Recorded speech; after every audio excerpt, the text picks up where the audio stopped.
Morning ಮಕ್ಕಳೇ. ಚೆನ್ನಾಗಿದ್ದೀರಾ? ನಾವಿವತ್ತು ವಾಲಿಬಾಲ್ ಆಟದ ಬಗ್ಗೆ ನೋಡೋಣ. ವಾಲಿಬಾಲ್ ಆಟದಲ್ಲಿ ಪ್ರಾಕ್ಟಿಕಲ್ ಇರುತ್ತೆ ಮತ್ತೆ ಥಿಯರಿನೂ ಇರುತ್ತೆ. ಅಂದ್ರೆ ಪ್ರಾಯೋಗಿಕ. ನಾವು ಫೀಲ್ಡ್ ಅಲ್ಲಿ ಆಟ ಆಡ್ತೀವಲ್ಲ, ಕೋರ್ಟ್ ಅಲ್ಲಿ ಆಟ ಆಡ್ತೀವಲ್ಲ, ಅದು ಪ್ರಾಯೋಗಿಕವಾಗಿರುತ್ತೆ. ನಾವಿಲ್ಲಿ ಕ್ಲಾಸ್ ರೂಮ್ ಅಲ್ಲಿ ಪಾಠ ಮಾಡ್ತೀವಲ್ಲ, ಅದನ್ನ ತಾತ್ವಿಕ ಅಂತ ಕರಿತೀವಿ. ಗುಂಪು ಆಟಗಳಲ್ಲಿ ತಾತ್ವಿಕ ಅಧ್ಯಾಯ 2 ವಾಲಿಬಾಲ್.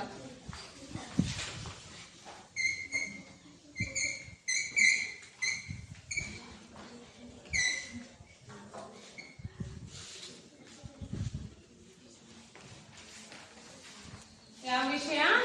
ದೈಹಿಕ ಶಿಕ್ಷಣ.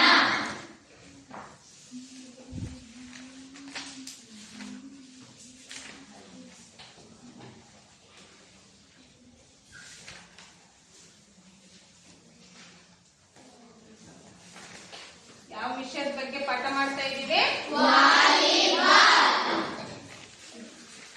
ನಾವು ವಾಲಿಬಾಲ್ ಆಟದ ಇತಿಹಾಸವನ್ನ ನೋಡೋಣ. ವಾಲಿಬಾಲ್ ಆಲ್ರೆಡಿಗೆ ನೀವು ನೋಡಿದೀರಾ, ಆಟನೂ ಸಹ ಆಡಿದೀರಾ. ವಾಲಿಬಾಲಿಗೆ ತನ್ನದೇ ಆದಂತ ಒಂದು ಇತಿಹಾಸ ಇದೆ. ವಾಲಿಬಾಲ್ ಅನ್ನ ಅಂದ್ರೆ ವಾಲಿಬಾಲ್ ಬಗ್ಗೆ ನಾವು ಪರಿಚಯ ಮಾಡ್ಕೋಬೇಕಂದ್ರೆ ಒಂದು ಇತಿಹಾಸವನ್ನ ಸಣ್ಣ ಕಥೆಯ ಮೂಲಕ ನಾವು ಹೇಳೋಣ, ಆಯ್ತಾ? ಯಾವ ರೀತಿಯಪ್ಪ ಅಂದ್ರೆ, ವಾಲಿಬಾಲ್ ಆಟ ಸುಮ್ನೆ ವಾಲಿಬಾಲ್ ತಗೊಂಡು ಹಂಗೆ ಆಟ ಆಡಿದ್ರು ಅದು ಪ್ರಚಾರಕ್ಕೆ ಬಂತ ಈ ರೀತಿ ಆಯ್ತಾ? ಇಲ್ಲ ತಾನೆ. ಅದರದ್ದೇ ಆದಂತ ಇತಿಹಾಸ ಇದೆ. ಅದನ್ನ ನಾವು ಒಂದು ಸಣ್ಣ ಕಥೆಯ ಮೂಲಕ ಹೇಳೋಣ. ವಾಲಿಬಾಲ್ ಆಟವನ್ನ ಮೊದಲಿಗೆ ಯಾವ ರೀತಿ ಆಡ್ತಾ ಇದ್ರು, ಹೇಗ್ ಜಾರಿಗೆ ತಂದ್ರು, ಯಾವ ರೀತಿ ಬಂತು ಅಂತದನ್ನ ನಾವು ನೋಡೋಣ. ನೋಡಿ ಮಕ್ಳೇ, ಫಸ್ಟಿಗೆ ವಾಲಿಬಾಲ್ ಯಾರು ಸಹ ಕಂಡು ಹಿಡಿದಿರ್ಲಿಲ್ಲ. ವಾಲಿಬಾಲ್ ಅನ್ನ ಸುಮ್ನೆ ಬಟ್ಟೆ ಸುತ್ಕೊಂಡು ಒಬ್ರಿಂದ ಒಬ್ರಿಗೆ ಪಾಸ್ ಮಾಡ್ತಾ ಆಟವನ್ನ ಆಡ್ತಿದ್ರು, ಹೌದಲ್ವಾ?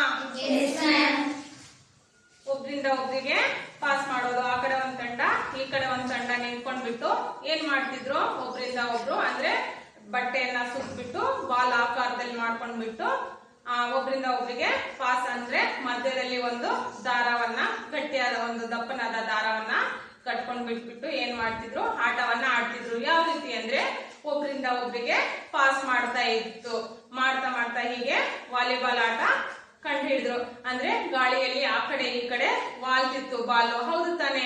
ಎಷ್ಟೇ ಬಟ್ಟೆ ದಪ್ಪನಾಗಿ ಉಂಡೆ ಮಾಡ್ಕೊಂಡ್ರು ಸಹ ಅದೇನಾಗ್ತಾ ಇರುತ್ತೆ, ಗಾಳಿಯಲ್ಲಿ ವಾಲ್ತಾ ಇರುತ್ತೆ. ಹೀಗೆ ವಾಲಿಬಾಲ್ ಅನ್ನ ಕಂಡು ಹಿಡಿದ್ರು. ಅರ್ಥ ಆಗ್ತಾ ಇದೆಯಾ? ಇದು ವಾಲಿಬಾಲ್ ಆಟದ ಇತಿಹಾಸ. ಈ ರೀತಿ ವಾಲಿಬಾಲ್ ಆಟ ಜಾರಿಗೆ ಬಂತು. ವಾಲಿಬಾಲ್ ಆಟವನ್ನ ಯಾವ ಹೆಸರಿನಿಂದ ಕರೀತಿದ್ರು? ಮಿಂಟೋನೆಟ್ ಎಂಬ ಹೆಸರಿನಿಂದ ಕರೆಯಲಾಗುತ್ತಿತ್ತು. ಹಿಂಗೆ ವಾಲಿಬಾಲ್ ಆಟ ಯಾರು ಕಂಡು ಹಿಡಿದ್ರು, ಎಷ್ಟರಲ್ಲಿ ಕಂಡು ಹಿಡಿದ್ರು ಅಂತ ನಾವು ನೋಡೋಣ. ಇದ್ರ ಇತಿಹಾಸ ನೋಡ್ಬೇಕಂದ್ರೆ ನಾವು ಇವತ್ತು ದೈಹಿಕ ಶಿಕ್ಷಣದಲ್ಲಿ ವಾಲಿಬಾಲ್ ಬಗ್ಗೆ ಅಧ್ಯಯನವನ್ನ ಮಾಡಬೇಕಾಗಿದೆ. ವಾಲಿಬಾಲ್ ಆಟವು ಅಮೆರಿಕ ದೇಶದ ವಿಲಿಯಂ ಜಿ ಮಾರ್ಗನ್ ಎಂಬುವವರು ಕಂಡು ಹಿಡಿದ್ರು. ವಾಲಿಬಾಲ್ ಆಟವನ್ನ ಯಾರು ಕಂಡು ಹಿಡಿದ್ರು?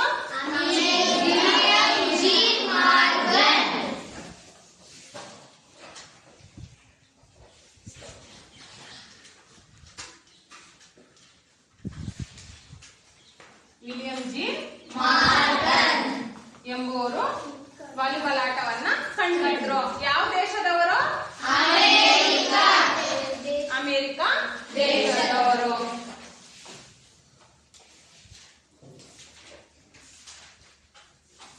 ಎಷ್ಟರಲ್ಲಿ? 1895.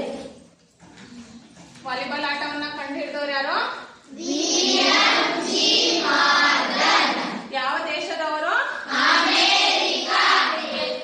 ಅಮೆರಿಕ ದೇಶದವರು. ಎಷ್ಟರಲ್ಲಿ ವಾಲಿಬಾಲ್ ಆಟವನ್ನ ಕಂಡುಹಿಡಿಯಲಾಯಿತು? Very good. ಅಂದ್ರೆ ಈ ಆಟವನ್ನು ಪ್ರಾರಂಭದಲ್ಲಿ ಮನೋರಂಜನೆಗಾಗಿ ಆಟವನ್ನ ಆಡ್ತಿದ್ರಂತೆ. ಅಂದ್ರೆ ತಮ್ಮ ಖುಷಿಗೋಸ್ಕರ ಆಟವನ್ನ ಆಡ್ತಾ ಇದ್ರಂತೆ. ಬಟ್ಟೆ ಸುತ್ತಿದ ದಪ್ಪದಾದ ಚೆಂಡನ್ನು 2 ಕಂಬಗಳಿಗೆ ಕಟ್ಟಿ, ನೋಡಿ ನಾನು ಹೇಳಿಲ್ವಾ ಫಸ್ಟಿಗೆ, ಮೊದಲಿಗೆ ನಾನು ಹೇಳಿದೆ ಹೌದಲ್ವಾ? ಅಂದ್ರೆ ಎರಡು ಕಂಬಗಳಿಗೆ ಅಂದ್ರೆ ದಪ್ಪನಾದ ದಾರವನ್ನ ಕಟ್ಬಿಟ್ಟು ಯಾವ ರೀತಿ ಅಂದ್ರೆ ಬಟ್ಟೆಯಿಂದ ಸುತ್ಬಿಟ್ಟು ದಪ್ಪನಾದ ಉಂಡೆಯನ್ನ ಮಾಡ್ಬಿಟ್ಟು ಏನ್ ಮಾಡ್ತಿದ್ರು, ಚೆಂಡು ಎರಡು ಕಂಬಗಳಿಗೆ ಕಟ್ಟಿದ ದಾರದ ಮೇಲೆ ಕಳಿಸುವಂತೆ, ಈಗ ನಾವು ನೆಟ್ಟನ್ನ ಕಟ್ಕೊಂಡು ಯಾವ ರೀತಿ ಆಡ್ತೀವೋ ಅದೇ ರೀತಿ ದಾರವನ್ನ ಕಟ್ಕೊಂಡ್ಬಿಟ್ಟು ಏನ್ ಮಾಡ್ತಿದ್ರು, ಆ ಕಡೆಯಿಂದ ಈ ಕಡೆ ಸುಮ್ನೆ ಆಡ್ತಾ ಇದ್ರು, ಟೈಮ್ ಪಾಸಿಗೆ ಆಡ್ತಾ ಇದ್ರು. ಚೆಂಡು ಎದುರಾಳಿ ಅಂಕಣದಿಂದ ಬರುವಾಗ ಅಡ್ಡವಾಗಿ ಕಟ್ಟಿರುವ ದಾರದ ಮೇಲೆ ವಾಲಿಯಾಗಿ ಬರುವುದರಿಂದ ವಾಲಿಬಾಲ್ ಎಂಬ ಹೆಸರು ಬಂತು. ನೋಡಿ ಮಕ್ಕಳೇ, ನಿಮಗೆ ಅರ್ಥ ಆಗ್ತಾ ಇದೆ ಅನ್ಕೊಳ್ತಾ ಇದ್ದೀನಿ. ಅಂದ್ರೆ ಒಂದು ದಾರ ಕಟ್ಟಿರ್ತಾರೆ, ಆ ಕಡೆಯಿಂದ ಈ ಕಡೆ ಎರಡು ಕಂಬ ಇರುತ್ತೆ, ಆ ಕಂಬದಿಂದ ಈ ಕಂಬಕ್ಕೆ ದಾರವನ್ನ ಕಟ್ಟಿರ್ತಾರೆ. ನಂತರ ಅದು ಈ ಕಡೆ ಅಂಕಣದಿಂದ ನಾವು ಆ ಕಡೆ ಅಂಕಣಕ್ಕೆ ನಾವು ಬಾಲನ್ನ ಕಳಿಸ್ಲೇಬೇಕಾಗುತ್ತೆ, ಹೌದಲ್ವಾ? ಅಂತ ಸಂದರ್ಭದಲ್ಲಿ ಬಾಲ್ ಏನಾಗ್ತಾ ಇರುತ್ತೆ, ವಾಲಿಯಾಗಿ ಅಂದ್ರೆ ಆ ಕಡೆ ಈ ಕಡೆ ವಾಲಾಡ್ಕೊಂಡು ಬರ್ತಾ ಇರುತ್ತೆ, ಹೌದಲ್ವಾ? ಅದನ್ನ ವಾಲಿಬಾಲ್ ಅಂತ ಕಂಡುಹಿಡಿಯಲಾಯಿತು. ಈ ರೀತಿ ಆಟವನ್ನ ಆಡ್ತಿದ್ರಲ್ಲ, ಬಾಲು ಗಾಳಿಯಲ್ಲಿ ಅಂದ್ರೆ ಓರೆಯಾಗಿ ಈ ರೀತಿ ಬರ್ತಿತ್ತು, ಪಾಸ್ ಆಗ್ತಿತ್ತು, ನೆಟ್ಟಿನ ಅಂದ್ರೆ ದಾರದಿಂದ ಮೇಲೆ ಬರ್ತಾ ಇತ್ತು, ಕಳಿಸ್ತಾ ಇದ್ರು. ಈ ಆಟವನ್ನು ಗೋಲಿಯಾ ಮ್ಯಾಚಸ್ ಸೆಟ್ ಎಂಬಲ್ಲಿ 9 ಫೆಬ್ರವರಿ 1895ರಲ್ಲಿ ಪ್ರಾರಂಭಿಸಲಾಯಿತು. ಈ ಆಟವನ್ನು ಯಾರು ಫಸ್ಟಿಗೆ ಪ್ರಾರಂಭ ಮಾಡಿದವರು?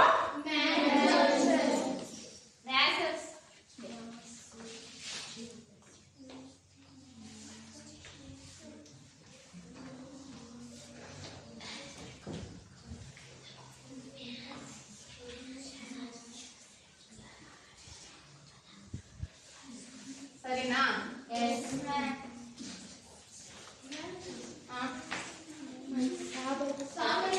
ಓಕೆ, ಓಕೆ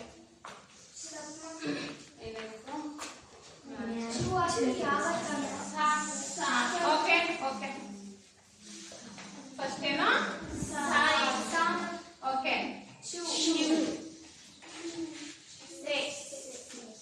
ಓಕೆನಾ?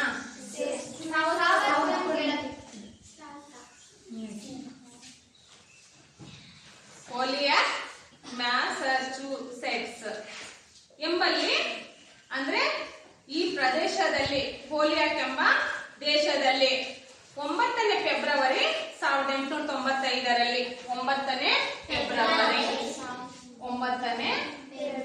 ಫೆಬ್ರವರಿಯಲ್ಲಿ 1895ರಲ್ಲಿ ಪ್ರಾರಂಭವಾಯಿತು.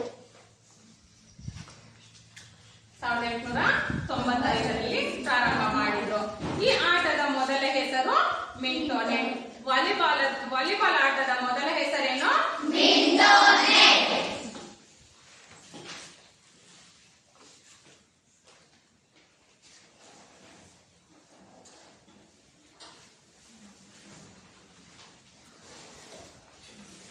ವಾಲಿಬಾಲ್ ಆಟದ ಮೊದಲ ಹೆಸರು ಮಿಂಟೋನೆಟ್. ಓಕೆ,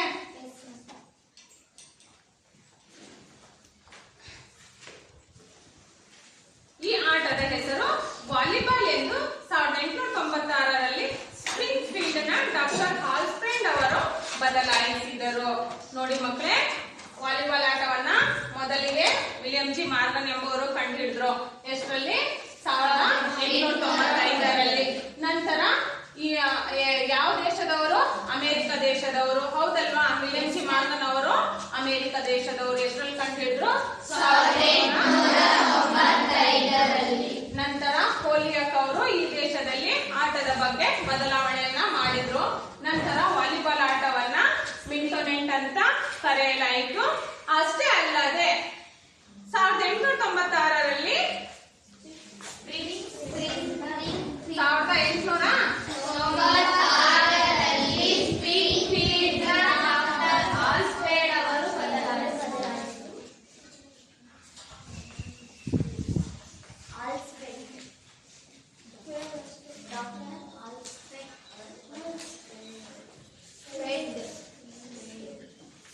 ಓಕೆನಾ? ಹಾಲ್ಸ್ಟ್ರೆಂಡ್ ಅವರು ಏನ್ ಮಾಡಿದ್ರು?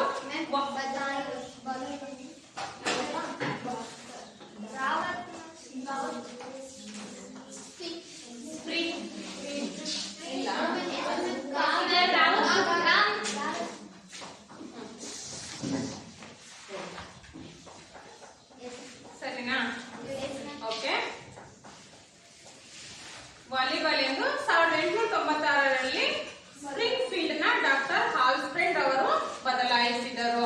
ವಾಲಿಬಾಲ್ ಆಟದ ಬಗ್ಗೆ ಕೆಲವೊಂದು ಬದಲಾವಣೆಯನ್ನ ಮಾಡಿದ್ರು. ನಂತರ ವಾಲಿಬಾಲ್ ಆಟವನ್ನ ಪ್ರಚಾರ ಮಾಡುವಲ್ಲಿ YMCA ಅಂದ್ರೆ ಯಂಗ್ ಮ್ಯಾನ್ ಕ್ರಿಶ್ಚಿಯನ್ ಅಸೋಸಿಯೇಷನ್ ಎಂಬ ಸಂಸ್ಥೆಯು ಪ್ರಮುಖ ಪಾತ್ರ ವಹಿಸಿರುತ್ತದೆ. ಕಾಲಕಾಲಕ್ಕೆ ಆಟದ ನಿಯಮಗಳು ವಿಕಾಸಗೊಳ್ಳುತ್ತಾ 1916ರಲ್ಲಿ 3 ಸ್ಪರ್ಶ ನಿಯಮವನ್ನ ಅಳವಡಿಸಲಾಯಿತು.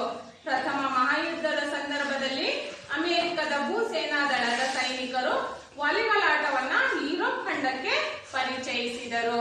ನೋಡಿ ಮಕ್ಕಳೇ, ವಾಲಿಬಾಲ್ ಆಟದ ಪ್ರಚಾರವನ್ನ ಒಂದು ಸಂಸ್ಥೆ ಕೈಗೊಳ್ತಾ ಇದೆ.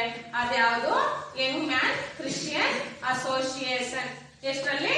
1916ರಲ್ಲಿ.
ಅಂದರೆ ವಾಲಿಬಾಲ್ ಆಟವನ್ನ ಪ್ರಚಾರ ಮಾಡುವಲ್ಲಿ ಯಾವ ಸಂಸ್ಥೆ ಪ್ರಮುಖ ಪಾತ್ರ ವಹಿಸಿತ್ತು? ಯಂಗ್ ಮ್ಯಾನ್ ಈ ಸಂಸ್ಥೆ ಪ್ರಮುಖ ಪಾತ್ರ ವಹಿಸಿದೆ. ಎಷ್ಟರಲ್ಲಿ? 1916ರಲ್ಲಿ. ಓಕೆ. ಅಂದ್ರೆ ಯುರೋಪ್ ಖಂಡದಲ್ಲಿ ಪ್ರಚಾರವನ್ನ ಮಾಡಲಾಯಿತು. ನಂತರ federation of international the volleyball ಅಂದ್ರೆ FIVB ಎಂಬ ಅಂತಾರಾಷ್ಟ್ರೀಯ ಸಂಸ್ಥೆಯನ್ನ 1947ರಲ್ಲಿ ಅಸ್ತಿತ್ವಕ್ಕೆ ಬಂತು. ಯಾವ ಸಂಸ್ಥೆ? 1947ರಲ್ಲಿ ಯಾವ ಸಂಸ್ಥೆ?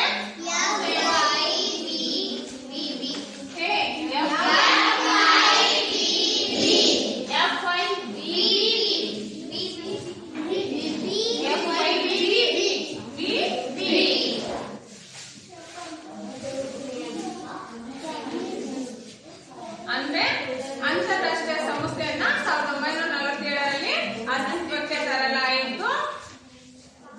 ಪಾಲ್ ಲಿಬಾವುಡ್ ಇವರು ಈ ಸಂಸ್ಥೆಯ ಪ್ರಥಮ ಅಧ್ಯಕ್ಷರಾಗಿದ್ದರು. ಅಂದ್ರೆ FIVB ಈ ಸಂಸ್ಥೆಯ ಅಧ್ಯಕ್ಷರು ಯಾರಾಗಿದ್ದರು?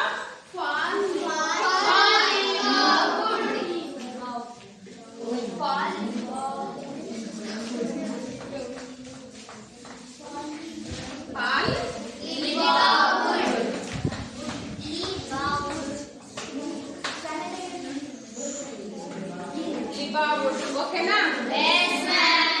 ಇವರು ಈ ಸಂಸ್ಥೆಯ ಅಧ್ಯಕ್ಷರಾಗಿದ್ದರು. ಯಾವ ಸಂಸ್ಥೆ? FIVB.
ಅರ್ಥ ಆಗ್ತಾ ಇದೆಯಲ್ಲ?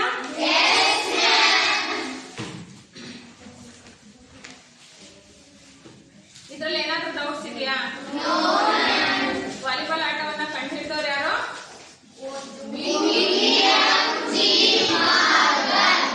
ಎಷ್ಟರಲ್ಲಿ?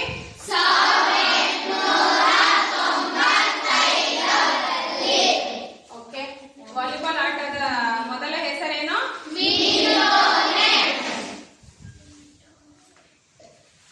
ಓಕೆ, ಇದಿಷ್ಟು ನಿಮಗೆ ಅರ್ಥ ಆಗಿದೆ ಅಂತ ಅನ್ಕೊಳ್ತೀನಿ. ಓಕೆನಾ? ನೆಕ್ಸ್ಟ್ ಅಂಕಣದ ಪರಿಚಯವನ್ನ ಮಾಡ್ಕೊಳ್ಳೋಣ. ನಾವಿಷ್ಟು ಈಗ ವಾಲಿಬಾಲ್ ಆಟದ ಇತಿಹಾಸವನ್ನ ನೋಡಿದ್ವಿ. ನಂತರ ವಾಲಿಬಾಲ್ ಆಟದ ಅಂಕಣದ ಪರಿಚಯ. ನಿಮಗೆ ಆಲ್ರೆಡಿ ಗೊತ್ತಿದೆ ವಾಲಿಬಾಲ್ ಅಂಕಣ ಹೇಗಿದೆ ಅಂತ, ಹೌದಲ್ವಾ? ನೀವು ವಾಲಿಬಾಲ್ ಆಟವನ್ನ ಆಡ್ತಿರಲ್ಲ ಕೋರ್ಟ್ ಅಲ್ಲಿ, ಅಂಕಣದಲ್ಲಿ ನೀವು ನೋಡಿರ್ತೀರಾ ವಾಲಿಬಾಲ್ ಎಷ್ಟು ಮೀಟರ್ ಉದ್ದ ಇದೆ, ಎಷ್ಟು ಮೀಟರ್ ಅಗಲ ಇದೆ, ನಂತರ 2 ಅಂಕಣಗಳು ಎಷ್ಟಿದೆ ಅಂತಾನು ಸಹ ನಿಮಗೆ ಗೊತ್ತಾಗಿದೆ. ಆದ್ರೆ ನಾನು ಇವತ್ತು ನಿಮಗೆ ಬೋರ್ಡ್ ಮೇಲೆ ಬಿಡಿಸ್ಬಿಟ್ಟು ತೋರಿಸ್ತೀನಿ. ಓಕೆನಾ?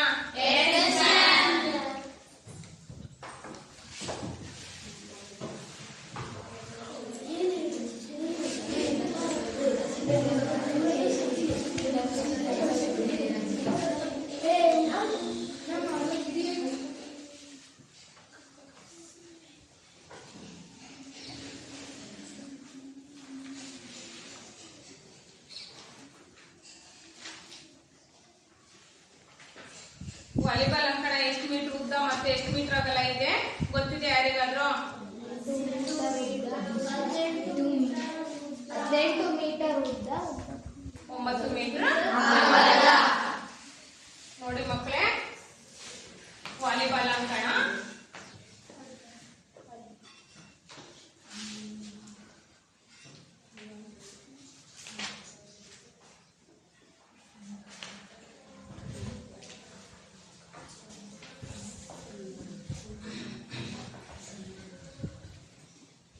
ನೋಡ್ರಿ, ಇದು ಅಗಲ 9 ಮೀಟರ್ ಇರುತ್ತೆ. ಓಕೆನಾ? ಇಲ್ಲಿಂದ ಇಲ್ಲಿ ಎಷ್ಟಿರುತ್ತೆ? 6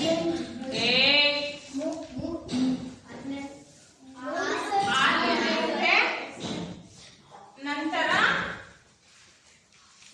3 ಮೀಟರ್ ಇರುತ್ತೆ. ಇದು ಸೆಂಟರ್ ಲೈನ್. ಓಕೆನಾ? ಇದು ಸೇಮ್ 9 ಮೀಟರ್ ಇರುತ್ತೆ, ಇದು 9 ಮೀಟರ್ ಇರುತ್ತೆ, ಉದ್ದ ಲೈನ್ 9 ಮೀಟರ್ ಇರುತ್ತೆ.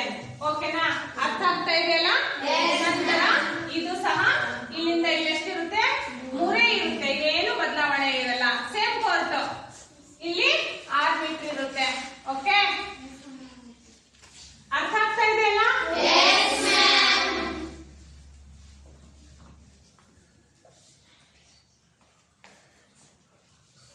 ಅರ್ಥ ಆಯ್ತಾ?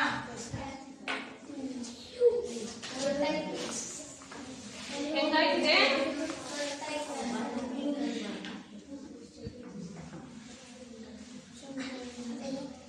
ವಿಡಿಯೋ ಆಗ್ತಾ ಇದೆ, ಮಾತಾಡ್ಬೇಡ್ರಿ ಅಂತ ಹೇಳಿದ್ದೀನಿ. ವಾಯ್ಸ್ ಇದಿದೆ ಕಾರಣ.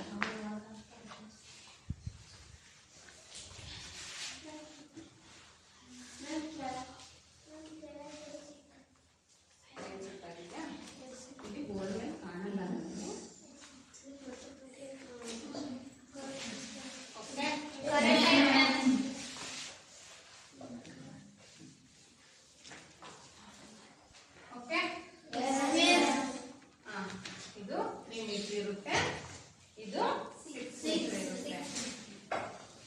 ಸರಿ ಇದೆಯಾ ಡಿಸ್ಟೆನ್ಸು?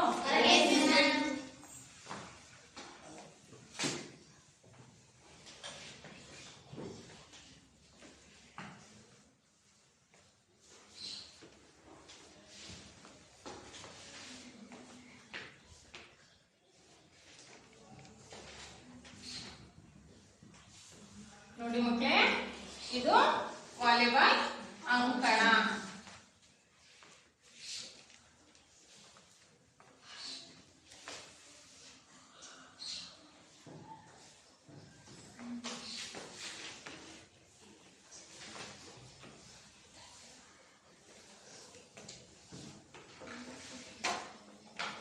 ಓಕೆ, ಕರೆಕ್ಟ್ ಆಯ್ತಾ? ನೋಡಿ ಇಲ್ಲಿ 9 ಮೀಟರ್ ಅಗಲ ಎಷ್ಟಿದೆ?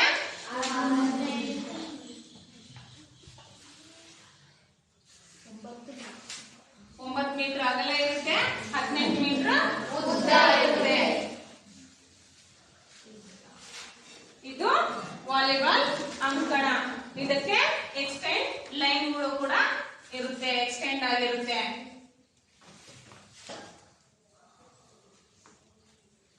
ಅರ್ಥ ಆಯ್ತಾ? ಇದು ಸೆಂಟ್ರಲ್ ಲೈನ್ ಇದೆ, ಮಧ್ಯದ ಗೆರೆ, ನಂತರ ಇದು ಅಟ್ಯಾಕ್ ಲೈನ್, ಆಕ್ರಮಣಕಾರಿ ಗೆರೆ.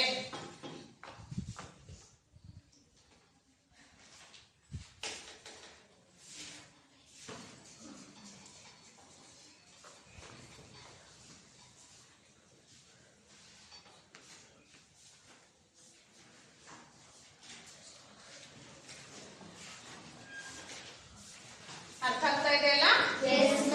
ಮಧ್ಯದ ಲೈನಿಗೆ ಏನಂತ ಕರಿತೀವಿ? ಈ ಲೈನಿಗೆ ಏನಂತ ಕರಿತೀವಿ? ಸೆಂಟ್ರಲ್ ಲೈನ್, ಹೌದಲ್ವಾ? ಮಧ್ಯದ ಗೆರೆ. ಈ ಲೈನಿಗೆ ಆಕ್ರಮಣಕಾರಿ ಗೆರೆ ಅಂತಾನು ಕರಿತೀವಿ. ವಾಲಿಬಾಲ್ ಅಂಕಣದ ಉದ್ದ ಮತ್ತು ಅಗಲ ಎಷ್ಟು?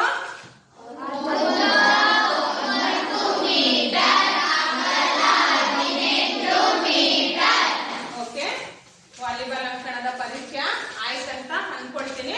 ವಾಲಿಬಾಲ್ ಅಂಕಣ ಬಿಡಿಸಕ್ಕೆ ಹೇಳಿದ್ರೆ ಎಲ್ಲೂ ಬಿಡಿಸ್ತಿರಲ್ಲ? ಓಕೆ.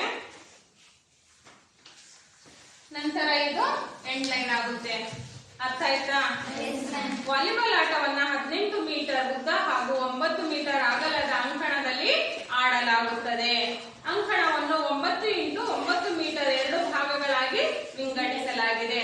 9 × 9 ಎಷ್ಟಾಗುತ್ತೆ? 15. ಓಕೆ, ಇದು 9 ಆಗುತ್ತೆ. ಈ ಕಡೆಯಿಂದ ಇದು 9 ಆಗುತ್ತೆ, ಹೌದಲ್ವಾ? 6 3 9 ತಾನೆ? ಈ ಕಡೆನೂ ಅಷ್ಟೇ, 6 3 9. ಈ ರೀತಿ 9 × 9 2 ಭಾಗವನ್ನ ಮಾಡಲಾಗಿದೆ. ಅಷ್ಟೇ ಅಲ್ಲದೆ ಮಧ್ಯದ ಗೆರೆಯಿಂದ ಎರಡು ಕಡೆಯ ಅಂಕಣಕ್ಕೆ 3 ಮೀಟರ್ ಇರುವಂತೆ ಅಥವಾ ಕೊನೆಯ ಗೆರೆಯಿಂದ 6 ಮೀಟರ್ ದೂರಕ್ಕೆ ಒಂದು ಗೆರೆಯನ್ನ ನಿರ್ಮಿಸಲಾಗುವುದು. ಈ ಗೆರೆಗೆ ಆಕ್ರಮಣಕಾರಿ ಗೆರೆ ಎಂದು ಕರೆಯಲಾಗಿದೆ, ಹೌದಲ್ವಾ? ಈ ಗೆರೆಗೆ ಆಕ್ರಮಣಕಾರಿ ಗೆರೆ ಅಂತ ಕರಿತೀವಿ. ನಂತರ ಈ ಗೆರೆಗಳು ಪ್ರತಿಯೊಂದು ಅಂಕಣವನ್ನು ಮುಂಭಾಗ ಹಾಗೂ ಹಿಂಭಾಗ ಕ್ಷೇತ್ರಗಳೆಂದು ವಿಂಗಡಿಸಲಾಗುತ್ತದೆ. ಈ ಆಕ್ರಮಣ ಗೆರೆಗಳ ಎರಡೂ ಬದಿಯಲ್ಲೂ 1.75 ಮೀಟರ್ ಉದ್ದ ವಿಸ್ತರಿಸಲಾಗಿದೆ. ನೋಡಿ, ಈ ಆಕ್ರಮಣ ಗೆರೆಗೆ 1.75 ಮೀಟರ್, ಎಷ್ಟು? 1.75 ಮೀಟರ್ ಎಕ್ಸ್ಟೆಂಡ್ ಮಾಡಲಾಗಿರುತ್ತೆ. ಅಂದ್ರೆ ಆಕ್ರಮಣಕಾರಿ ಗೆರೆಗೆ ಉದ್ದ ವಿಸ್ತರಣೆ ಇರುತ್ತೆ ಗೆರೆಗೆ. ನಂತರ 15 ಸೆಂಟಿಮೀಟರ್ ನಂತೆ 5 ಗೆರೆಗಳು 20 ಸೆಂಟಿಮೀಟರ್ಗಳ ಅಂತರಗಳನ್ನ ನಿರ್ಮಿಸಲಾಗುತ್ತೆ.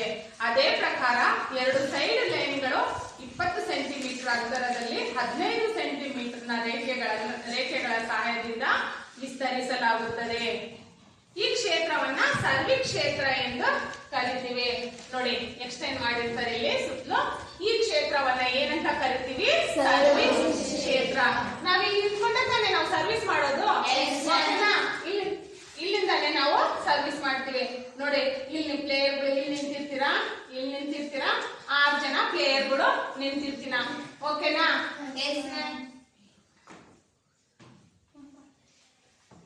ಎಷ್ಟು? 6 ಜನ ಆದ್ರಾ? ಎಷ್ಟು? 3. ಓಕೆ, 6 ಜನ ಆದ್ರಾ? 6 ಇಲ್ಲಿದ್ದವ್ರು ಎಲ್ಲಿ ಬರ್ತೀರಾ? ಸರ್ವಿಸಿಗೆ ಬರ್ತೀರಾ. ಓಕೆನಾ?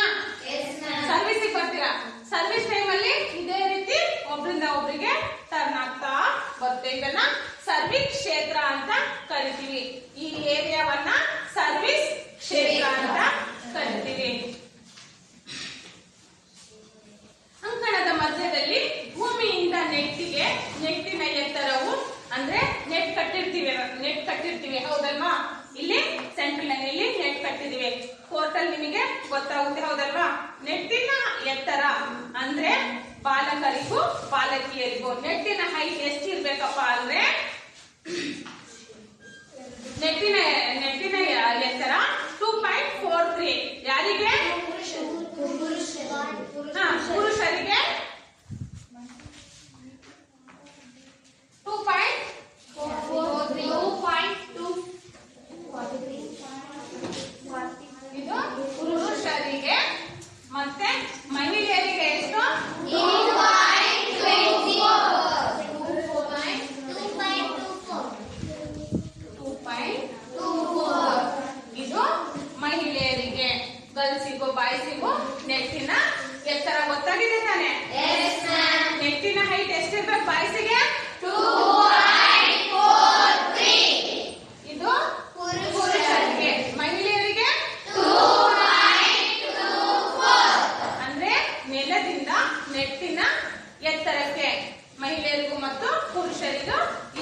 ಓಕೆ.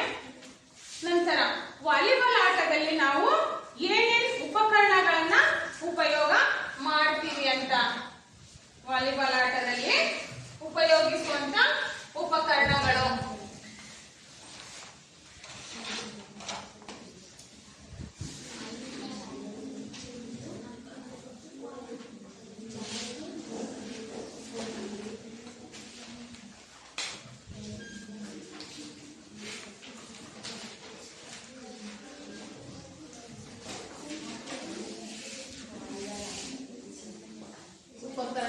ವಾಲಿಬಾಲ್ ಆಟದಲ್ಲಿ ಬಳಸುವ ಉಪಕರಣಗಳು.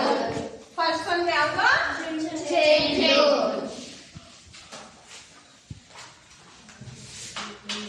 Second one ಜಾಲಿಗೆ.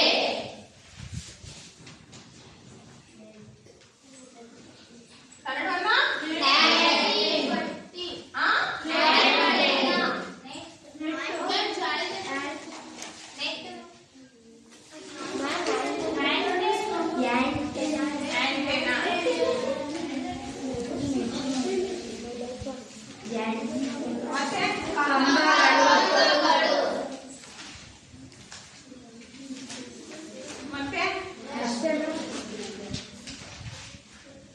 ಓಕೆ.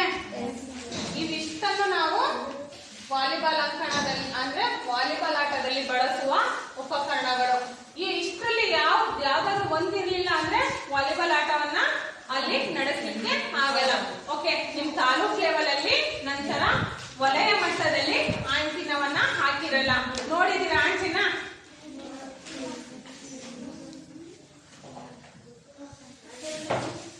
ಆಂಟಿನ ಅಂದ್ರೆ ವಾಲಿಬಾಲ್ ನೆಟ್ ಇರುತ್ತೆ, ಕಂಬ ಇರುತ್ತಲ್ಲ, ಅದರಿಂದ ಮೇಲೆ ವೈಟ್ ಮತ್ತು ಬ್ಲಾಕ್ ಪಟ್ಟಿ ಇಷ್ಟು ರಾಡ್ ಇರುತ್ತೆ, ಕಬ್ಬಿಣದ ರಾಡ್ ಇರುತ್ತೆ. ಅದಕ್ಕೆ ವೈಟ್ ನಂತರ 5 ಸೆಂಟಿಮೀಟರ್ಗೆ ಕಪ್ಪು ಬಣ್ಣ ಮತ್ತೆ ವೈಟ್ ಬಣ್ಣ ಪೇಂಟ್ ಮಾಡಿರ್ತಾರೆ. ಅದು ಆಂಟಿ ನೆಟ್ಟಿನ ಮೇಲೆ ಇಲ್ಲಿ ಎಕ್ಸ್ಟೆಂಡ್ ಮಾಡಿರ್ತಾರೆ, ಕಟ್ಟಿರ್ತಾರೆ. ನೀವು ಡಿಸ್ಟ್ರಿಕ್ಟ್ ಲೆವೆಲ್ ಅಲ್ಲಿ ನೋಡಬಹುದು. ಈ ರೀತಿ ಎಲ್ಲ ಆಂಟಿನವನ್ನ ನೆಟ್ಟಿನ ಮೇಲೆ ಕಟ್ಟಿರ್ತಾರೆ. ನೋಡಿದಿರಾ ಯಾವತ್ತಾದ್ರೂ? ನೋಡಿಲ್ಲ ತಾನೆ?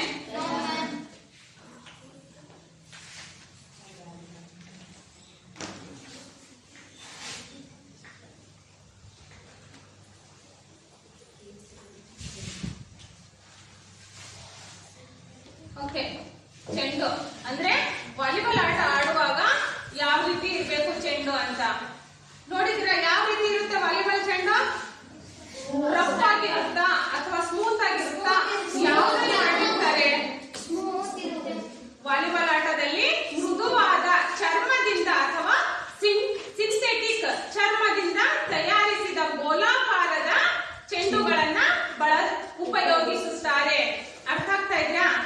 ಚರ್ಮದಿಂದ ಅಂದ್ರೆ ಕಬ್ಬಿಣದಿಂದ ಮಾಡಿದ್ರೆ ಅಂತ ಅಥವಾ ಮರದಿಂದ ಮಾಡಿದ್ರೆ ಅಂತ ಚೆಂಡುಗಳನ್ನ ನಾವು ಉಪಯೋಗ ಮಾಡ್ಲಿಕ್ಕಾಗುತ್ತಾ? ರಿಸೀವ್ ಮಾಡ್ಲಿಕ್ಕಾಗುತ್ತಾ?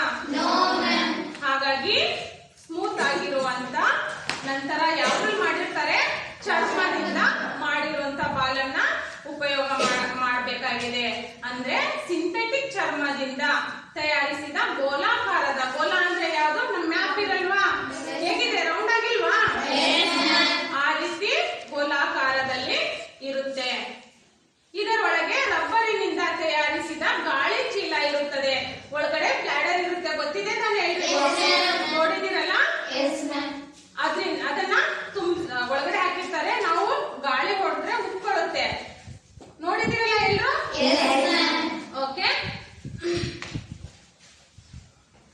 ಚೆಂಡು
ಇತ್ತಂದ್ರೆ ವೆಯ್ಟ್ ಆಗಲ್ಲ, ಗ್ರಾಮ್ ಲೆಕ್ಕದಲ್ಲೇ ಇರುತ್ತೆ. ಇಷ್ಟು ಒಂದು ಬಾಲ್ ಎಷ್ಟು ಗ್ರಾಮ್ ಇರುತ್ತೆ? 260ರಿಂದ 280 ಗ್ರಾಮ್ ಇರುತ್ತೆ. ಓಕೆ, ಇಷ್ಟು ವಾಲಿಬಾಲ್ ಬಗ್ಗೆ ಆಯ್ತು, ವಾಲಿಬಾಲ್ ಚೆಂಡು ಬಗ್ಗೆ ಆಯ್ತು. ಈ ಚೆಂಡಿನ ಸುತ್ತಳತೆ ಆಗಿರ್ಬಹುದು, ನಂತರ ಯಾವ ಬಣ್ಣದಿರುತ್ತೆ ಅಥವಾ ಎಷ್ಟು ಗ್ರಾಮ್ ಇರುತ್ತೆ, ಇದ್ರ ಬಗ್ಗೆ ಎಲ್ಲ ಗೊತ್ತಾಗಿದೆ. ಇದ್ರಲ್ಲಿ ಏನಾದ್ರು ಡೌಟ್ಸ್ ಇದೆಯಾ? ಎಷ್ಟು ಗ್ರಾಮ್ ಇರುತ್ತೆ ವಾಲಿಬಾಲ್?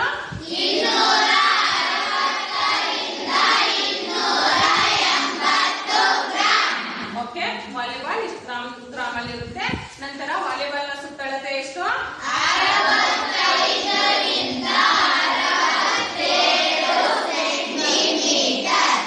ಓಕೆ, ವಾಲಿಬಾಲ್ ನ ಸುತ್ತಳತೆ ಇದು ಅಂದ್ರೆ ಮೃದುವಾದ ಚರ್ಮದಿಂದ ಅಥವಾ ಸಿಂಥೆಟಿಕ್ ಚರ್ಮದಿಂದ ಮಾಡಿರುತ್ತಾರೆ. ವಾಲಿಬಾಲ್ ಚೆಂಡ್ ಬಗ್ಗೆ ಗೊತ್ತಾಗಿದೆ ಅಲ್ಲ? ಏನು ಡೌಟ್ಸ್ ಇಲ್ವಾ? ಓಕೆ, ನೆಕ್ಸ್ಟ್ ಜಾಳಿಗೆ ಅಂದ್ರೆ ನೆಟ್ ಕಟ್ಟಿರ್ತೀವಲ್ಲ ಅದನ್ನ ಜಾಳಿಗೆ ಅಂತ ಕರಿತೀವಿ.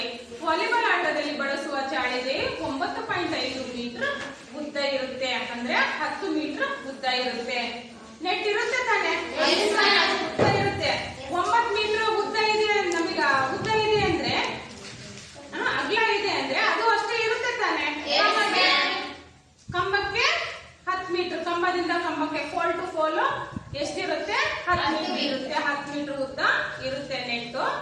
ನಂತರ 1 ಮೀಟರ್ ಅಗಲವಿರುವ ಇದು 10 ಸೆಂಟಿಮೀಟರ್ ಚೌಕಗಳುಳ್ಳ, ಅಂದ್ರೆ ಆ ಬಾಕ್ಸ್ ಒಳಗಡೆ 10 ಸೆಂಟಿಮೀಟರ್ ನೆಟ್ ಒಳಗಡೆ ಬಾಕ್ಸ್ ಅದು 10 ಸೆಂಟಿಮೀಟರ್ ಚೌಕಗಳುಳ್ಳ ಜಾಲರಂಧ್ರಗಳಿಂದ ಕೂಡಿರುತ್ತದೆ. ಬಾಕ್ಸ್ ಟೈಪ್ ಇದಾವಲ್ಲ, ಜಾಲರಂಧ್ರಗಳು 10 ಸೆಂಟಿಮೀಟರ್ ಇಂದ ಕೂಡಿರುತ್ತದೆ. ಜಾಳಿಗೆಯ ಮೇಲ್ಭಾಗದಲ್ಲಿ 7 ಸೆಂಟಿಮೀಟರ್ ಅಗಲದ ಬಿಳಿ ಪಟ್ಟಿಯನ್ನು ನೆಟ್ಟಿನ ಉದ್ದಕ್ಕೂ ಹೊಲಿದಿದ್ದಾರೆ. ಹೌದಲ್ವಾ? ನೋಡಿ, ನೆಟ್ ಮೇಲ್ಭಾಗದಲ್ಲಿ ಒಂದು ಬಿಳಿ ಪಟ್ಟೆ ಇದೆ ತಾನೆ? ಅದು ಎಷ್ಟು ಸೆಂಟಿಮೀಟರ್ ಇರುತ್ತೆ? 7 ಸೆಂಟಿಮೀಟರ್ ಅಗಲದ ಬಿಳಿ ಬಣ್ಣದಲ್ಲಿ ಅದನ್ನ ಹೊಲಿದಿರ್ತಾರೆ. ಅರ್ಥ ಆಯ್ತಾ? ಇಷ್ಟು ಜಾಳಿಗೆ ಬಗ್ಗೆ ಆಯ್ತು. ನಂತರ 5 ಸೆಂಟಿಮೀಟರ್ ಅಗಲ ಹಾಗೂ 1 ಮೀಟರ್ ಉದ್ದದ 2 ಬಿಳಿ ಪಟ್ಟಿಗಳನ್ನ ಬದಿಗೆರೆಯ ನೇರಕ್ಕೆ ಬರುವಂತೆ ಜಾಳಿಗೆ ಬಿಗಿಗೊಳಿಸಿರುತ್ತಾರೆ. ಇದಕ್ಕೆ ಬದಿಪಟ್ಟಿ ಅಂತಲೂ ಸಹ ಕರೀತಾರೆ. ನಂತರ ಆಂಟಿನಾ. ಪ್ರತಿಯೊಂದು ಬದಿಪಟ್ಟಿಗಳ ಹೊರಭಾಗದಲ್ಲಿ 1.80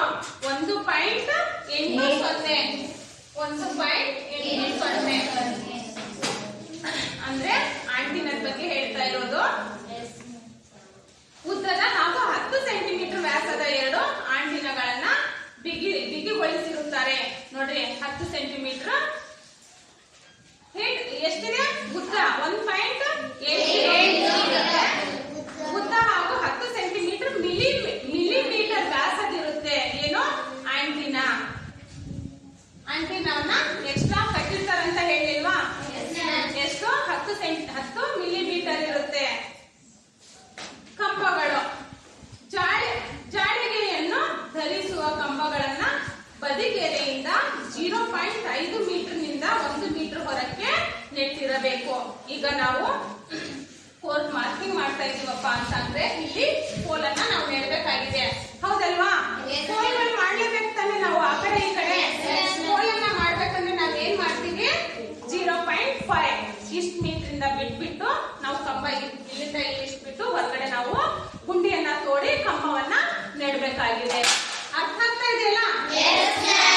ಈ ಲೈನ್ ಮೇಲೆ ನಾವು ಗುಂಡಿ ತೋಡಿ ಕಂಬ ಹಾಕಿದ್ವಿ ಅಂದ್ರೆ ಏನಾಗುತ್ತೆ? ಮಾರ್ಕಿಂಗ್ ವೇರಿಯೇಷನ್ ಆಗುತ್ತೆ, ಲೈನು ಸಮವಾಗಿ ಬರಲ್ಲ. ಹಾಗಾಗಿ ನಾವು 0.5 ಇಂದ ಹೊರಗಡೆ ಕಂಬಗಳನ್ನ ಗುಂಡಿ ತೋಡಿ ಕಂಬಗಳನ್ನ ನೆಡಬೇಕಾಗಿದೆ. 1 ಮೀಟರ್ ಹೊರಗೇನೆ ಇರ್ಬೇಕು. ಒಳಗಡೆ ಇತ್ತಂದ್ರೆ ಮಾರ್ಕಿಂಗ್ ವೇರಿಯೇಷನ್ ಆಗುತ್ತೆ. ನಂತರ ಕಂಬ ಒಳಗಡೆ ಇತ್ತಂದ್ರೆ ಏನು ಆಟ ಆಡಕ್ಕಾಗುತ್ತಾ? ಆಟ ಆಡಕ್ಕಾಗಲ್ಲ. ಹಾಗಾಗಿ 1 ಮೀಟರ್ ಹೊರಗಡೆನೆ ಕಂಬಗಳ ಇರಬೇಕು. ಇವುಗಳ ಎತ್ತರವು ಭೂಮಿಯಿಂದ 2.55 ಮೀಟರ್ ಲಂಬವಾಗಿ ಇರಬೇಕು. ಭೂಮಿಯಿಂದ ಎಷ್ಟು? 2.55 ಅಂದ್ರೆ ನೆಟ್ಗಿಂತ ಹೈಟ್ ಇರಬೇಕು ಕಂಬಗಳು. ಈ ಕಂಬಗಳು ಗೋಲಾಕಾರ ಇರಬೇಕು, ನುಣುಪಾಗಿರಬೇಕು ಮತ್ತು ಸ್ಥಿರವಾಗಿ ನೇರವಾಗಿರ್ಬೇಕು. ಹೌದು ತಾನೆ? ನುಣುಪಾಗಿಲ್ಲ ಅಂದ್ರೆ ಏನಾಗುತ್ತೆ, ನಾವು ಬೈ ಚಾನ್ಸ್ ಮುಟ್ಟುವಾಗ ಅಥವಾ ಏನಾದ್ರೂ ಓಡಾಡುವಾಗ ಅದು ಆಟ ಆಡ್ತಿರುವಂತ ಸಂದರ್ಭದಲ್ಲಿ ಟಚ್ ಆಗಿ ಗಾಯಗಳಾಗುವಂತ ಸಂದರ್ಭ ಇರುತ್ತೆ. ಹಾಗಾಗಿ ಅದು ನುಣುಪಾಗಿರ್ಬೇಕು. ನಂತರ ನೆಟ್ಟಿಗಿಂತ ಎತ್ತರದಲ್ಲಿರ್ಬೇಕು. ನೋಡಿ, ಭೂಮಿಯಿಂದ ಎಷ್ಟು ಎತ್ತರದಲ್ಲಿರ್ಬೇಕಂದ್ರೆ 2.55 ಮೀಟರ್ ಲಂಬವಾಗಿ ಇರಬೇಕು. ಇವೆಲ್ಲವೂ ಸಹ ನೀವು ತಿಳ್ಕೊಂಡಿರ್ಬೇಕು.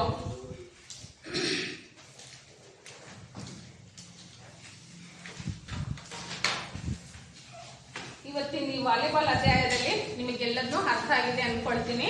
ಫಸ್ಟ್ ನಾವು ವಾಲಿಬಾಲ್ ಇತಿಹಾಸವನ್ನ ನೋಡಿದ್ವಿ, ನಂತರ ವಾಲಿಬಾಲ್ ಅಂಕಣದ ಬಗ್ಗೆ ನೋಡಿದ್ವಿ, ನಂತರ ವಾಲಿಬಾಲ್ ಉಪಕರಣಗಳು, ವಾಲಿಬಾಲ್ ಆಟದಲ್ಲಿ ಬರುವಂತ ಉಪಕರಣಗಳ ಬಗ್ಗೆ ನೋಡಿದ್ವಿ. ವಾಲಿಬಾಲ್ ಆಟದಲ್ಲಿ ಬರುವಂತ ಉಪಕರಣಗಳು ಯಾವ್ಯಾವು?